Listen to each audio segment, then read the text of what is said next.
Hello everyone and welcome back to the driver's seat. Mahindra ने अभी एक पूरा मार्केट को हिला के रखा है विद देयर इनग्लो प्लेटफॉर्म, जहां पे उन्होंने BE6 एंड XEV 9E के साथ लॉन्च किया है। अब द पॉइंट इज, महिंद्रा की वैसे भी एक फैन फॉलोइंग थी, जहां पे हम थार थार रॉक्स जैसे ब्रांड्स देखते थे, स्कॉर्पियो, XUV 700, उनका हर एक प्रोडक्ट इतना well maintained, well designed and Indian होने के हिसाब से एक वेल प्राइस्ड, और इनको मेंटेनेंस भी इतना नहीं अच्छा लगता है जितना हम एक नॉर्मल जर्मन काउंटर पार्ट को देते हैं या फिर एक नॉर्मल और दूसरी कोई व्हीकल को देंगे। तो what is in store for Mahindra, and to be very honest, in next coming 5 years Mahindra is gonna break the market, because उनकी XUV 700 का EV आ रहा है, 9E जो BE6 हमने देखा है, उनके हाइब्रिड ट्रेन्स यानी ICE एंड EV के ट्रेन्स उसके साथ आने वाले हैं। फिर हम स्कॉर्पियो का भी EV इन फ्यूचर देख सकते हैं, और इसके साथ साथ जो उनके और EV का जो स्कॉर्पियो N का है, उनका भी EV प्लेटफॉर्म है, बट वो बहुत ज्यादा टाइम है। But the point is, Mahindra के पास इतना सारा लाइनअप है। 3XO है, 3XO का अभी वो ईवी वेरिएंट लेके आ रहे हैं, जो उनका one of the distinctive factors है। थार, अभी जो उन्होंने थार रॉक्स किए थे उससे काफी कुछ अपडेट देके उसका मिड साइकिल अपडेट आने वाला है थार का, तो उसके लिए भी बहुत एक्साइटेड है।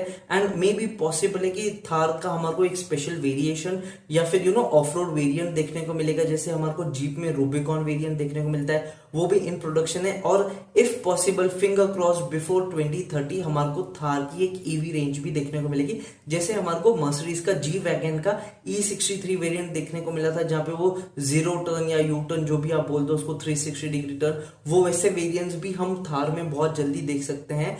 तो यस, कहीं ना कहीं Mahindra is going as crazy as they can. It is a proud moment for us. और जो एक बहुत बड़ी चीज है कि इंडिया में पिकअप ट्रक इतना कल्चर नहीं है, बट स्कॉर्पियो का एक वेरिएंट आता है जो पिकअप ट्रक का वेरिएंट आता है, और कहीं ना कहीं जो इजोजो प्लेटफॉर्म है वो उसके साथ कहीं ना कहीं महिंद्रा का टाई अप है। तो हमारे को मे बी पॉसिबल है, take it with pinch of salt, ये तो मैं अपने एक्सपीरियंस से बोल रहा हूं कि हमारे को कहीं ना कहीं महिंद्रा का एक पिकअप ट्रक इन फ्यूचर देखने को भी मिलेगा। बाकी what are your thoughts on Mahindra, let me know down in the comment box below. और क्या आपको लगता है क्या वो किक-एस जॉब कर रहे हैं? बिकॉज ट्रस्ट मी, ऐसे कोई भी ब्रांड नहीं है जो इतना इन्वॉल्व और हैंड ऑन डेक है, एंड उनका हर एक product has a special club, उनके फैन फॉलोइंग उतनी है और वो उतना सेल भी कर रहे हैं। Specially in the recent case of BE6 and XEV 9E का ही देख लो, लोग उनके लिए पागल हैं, और दोनों का एक अपना कल्ट एंड ये है। स्कॉर्पियो थार का तो पहले से था ही। बाकी what are thoughts, let me know in the comment box. Subscribe नहीं किया तो कर लीजिए। Till the time I see you next video. Have a nice day, take care and be happy.